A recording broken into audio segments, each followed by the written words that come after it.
Of 7th class. आज question answers करने वाले हैं। लेट्स ट्राई 3 के। इससे पहले का पोर्शन मैंने आपको पूरा समझा दिया था, तो लेट्स बिगिन।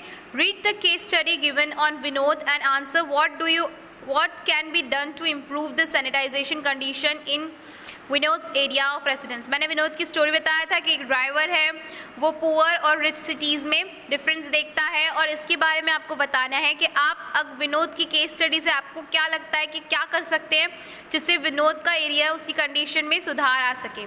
तो इसके लिए हमें आंसर्स क्या लिखना है। Case study, people should be educated to keep the surrounding clean. ठीक है, पीपल को एजुकेटेड करना पड़ेगा ताकि वो आसपास सफाई रखे। People themselves should take care to live in healthy and hygienic conditions. People को खुद अपने हाइजीन और हेल्दी का क्या करना पड़ेगा, ध्यान रखना पड़ेगा। The municipality must take care of this situation. सबसे मेन है कि म्यूनसिपैलिटी वाले इस एरिया के ऊपर ध्यान दें। प्रॉपर फैसिलिटी ऑफ ड्रेनेज यानी पानी निकलने की सुविधा अच्छी होनी चाहिए। Throwing and cleaning garbage, construction of roads etcetera should be provided to all. तो यहाँ पे रोड्स बननी चाहिए, गार्बेज और इन सबको फेंकने के लिए प्रॉपर जगह होनी चाहिए। नेक्स्ट क्वेश्चन क्या है। Next question, what measures have been taken up by government to ensure equality. Government को क्या क्या लेना चाहिए स्टेप्स ताकि इक्वालिटी बढ़ सके। इसका आंसर हम यहाँ से लेंगे। Laws are made by government to protect the interest of the neglected communities and individuals। जिस समुदाय को, जिस कम्युनिटी को लोग इग्नोर कर रहे हैं उनके लिए लॉज बनाने चाहिए। Free and compulsory education to all in primary government schools. तो ये फ्री और एक एजुकेशन कंपलसरी होना चाहिए गवर्नमेंट स्कूल्स में। To promote equality from the basic level, the government has introduce the scheme of mid day meals in all elementary. तो ठीक है, यहाँ पर क्या हो रहा है कि मिड डे मील्स को जो हम कर रहे हैं इक्वालिटी के लिए, उसे और प्रमोट करना चाहिए। Equality as all children sit together to have meal. ये आपका थर्ड क्वेश्चन क्या है।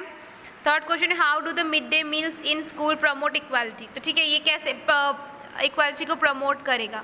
इससे क्या होगा कि जब बच्चे एक साथ बैठकर खाएंगे तो उन लोगों में जो डिफरेंस है, religion, caste, financial and social status, ये दिमाग से उनके हट जाएगा। उन्हें लगेगा नहीं, जब हम सब बराबर हैं, हम सब बराबर बैठ के खा रहे हैं, तो हमें भी किसी की इंसल्ट नहीं करना चाहिए।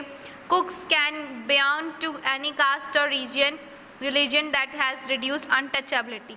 और जो कुक्स है, जो ये मिड डे मील का खाना बनाते हैं, ये कोई भी कास्ट क्रीज का हो सकता है। इसमें कुछ भी बाउंडेशंस नहीं होने चाहिए, छुआछूत जैसी कुछ भी चीज़ नहीं होनी चाहिए, ताकि लोगों में ये एक लेसन पहुँचे कि नहीं, हमें किसी से कुछ बुरा नहीं करना चाहिए, हमें हमेशा सही लोगों के साथ रहना चाहिए। किसी को डिफरेंस, किसी की इंसल्ट करना हमारा राइट नहीं है। होता है, हमने इस चैप्टर में क्या क्या पढ़ा। Equal opportunity, democratic government, human dignity, forced occupation और गवर्नमेंट स्कीम्स और ड्यूटी ऑफ सिटीजन्स। तो आपको ये सारे पॉइंट्स एक बार खुद रीड कर लेने हैं। अब यहाँ पे आपको आई एम अ सिटीजन करके एक पैरा दिया है। यहाँ पे आपको सोचना है कि क्या ये डेमोक्रेसी में ये सब चीज़ें फिट बैठ रही है, नहीं। In a democratic state like India, protest plays an effective and essential role. आपको पता है प्रोटेस्ट क्या है। जब आपकी मांगें पूरी नहीं होती तो आप हड़ताल करते हैं, उसमें क्या क्या जाता है, प्रोटेस्ट किया जाता है। तो इंडिया में एक डेमोक्रेटिक कंट्री है और यहाँ पर ये बहुत बड़ा एक रोल निभाता है। Are the protest to challenge the government और द कॉन्स्टिट्यूशन। क्या प्रोटेस्ट इसलिए होते हैं ताकि वो गवर्नमेंट को चैलेंज और कॉन्स्टिट्यूशन को चेंज कर सके। तो ये आपको खुद सोचना है कि प्रोटेस्ट का क्या रोल है इसमें। Indian democracy is understood to be basically just about the vote to elect a government.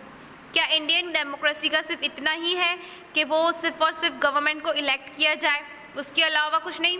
अब बियॉन्ड अवर बॉर्डर्स में आपको Nepal's new constitution was announced on 20 September 2015 that transformed this Himalayan country from a theocratic Hindu state to a secular democratic republic. आपको पता है नेपाल पहले India का ही part था, अब क्या हो चुका है, वो 2015 सितंबर में उन्होंने खुद का कॉन्स्टिट्यूशन न्यू डेवलप किया, जो कहाँ है, हिमालयंस। उन्होंने ये न्यू कॉन्स्टिट्यूशन क्या 4 रीजन्स के थ्रू, प्रोटेस्ट के थ्रू लाया गया था। और इनके पास क्या है, रिटर्न जो है काठमांडू सेंट्रिक डिस्मेंट्रिक constitution and gave rise to protest. इनके न्यू कॉन्स्टिट्यूशन में ये लिखा हुआ है कि जो ये काठमांडू उनका क्या है, कैपिटल ऑफ नेपाल है। तो उसमें ये लिखा गया है कि जो प्रोटेस्ट है वो एक राइट है और वो सब कर सकते हैं। The four reasons of protest are large population of Indian migrants who acquired Nepali citizens by birth or nationalization, cheated as almost all top of constitution posts, including that of the head of state, are reserved for citizens by descent. They rejected division of their homelands under the 7 federal province structure. They demanded fixing of electoral constitutions based on population. They want proportional representation in the constitution assembly. इनके protest के पीछे 4 कारण यही थे कि क्या था। First, इन्होंने जो ये कॉन्स्टिट्यूशन बनाया अलग, इसके पीछे 4 रीजंस यही थे कि उन्हें चाहिए था कि इंडियन से जो माइग्रेंट्स आते हैं, नेपाली सिटीजन्स का जो बर्थ राइट है उसको जो हटा रहे हैं, उसमें उन्हें इक्वल राइट्स मिलना चाहिए और उन्हें क्या है हेड ऑफ द स्टेट बनाना चाहिए, जबकि ऐसा नहीं हो पा रहा था तो नेपाल ने अपनी खुद की एक कंट्री बना ली। They rejected division of the homelands under the several federal province structure. उन्होंने क्या सब जो ये होमलैंड के अंदर जो 7 फेडरल प्रोविंस स्ट्रक्चर है उनको रिजेक्ट कर दिया था। उनकी डिमांड थी कि fixing of electoral constitutions based on population, जो इलेक्शन होते हैं वो पॉपुलेशन के ऊपर बेस्ड होने चाहिए। They want proportional representation in the constitution assembly.